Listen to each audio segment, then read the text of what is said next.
नाजरीन, आप देख रहे हैं आली न्यूज़ में आपका मेज़बान चौधरी फजल रहमान। पाकिस्तान के ज़ेर इंतज़ाम कश्मीर के ज़िला भिंबर की तहसील समानी का इलाका बंडाला कहावलियाँ और बैक साइड पे बिल्कुल आखिरी घराने गढ़ी गढ़ी के बिल्कुल साथ पहाड़ी के करीब तर इंडियन आर्मी के मोर्चे और दूसरी जानिब पहाड़ी के नीचे से लेकर ऊपर तक इंडियन आर्मी के मोर्चे हैं इस जानिब भी। और मकानात के बैक साइड पे बेआबाद इलाका है। ये जहां आग जल रही है, पाकिस्तानी और आज़ाद कश्मीर का झंडा लहरा रहा है, इसको भी क्लोज़ किया गया आग की वजह से।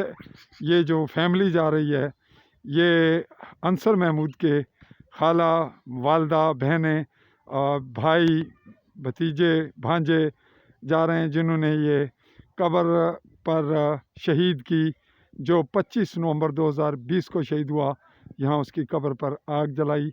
ये एक रिवाज सा होता है ताकि रात को कोई जानवर, यहाँ जंगल दरिंदे, वो कब्र ना उखेड़ें।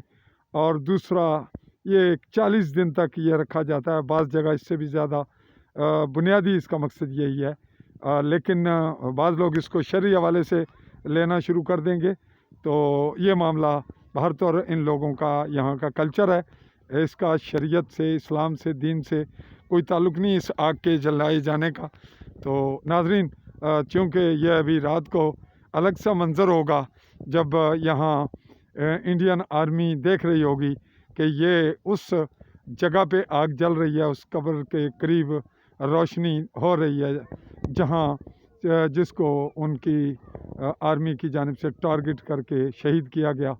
और इसका फिर ये मैं वजाहत कर दूं कि यहाँ इस अमल को इसलिए किया जाता है कि कोई जानवर, कोई चीज़ कब्र ना उखेड़े, एक खौफ सा कायम रहे, क्योंकि यहाँ बिज्जू, बावरे और ऐसी चीज़ें मौजूद हैं जंगल में रात को। और फिर इन दिनों जब शदीद सर्दी हो तो ज़्यादा ख़तरा है। मैं नाजरीन इसी पे आज 17 दिसंबर 2020 की तारीख़ में आपका मेज़बान चौधरी फजल रहमान, समानी भिंबर, आज़ाद कश्मीर, ज़ेर कब्ज़ा पाकिस्तान।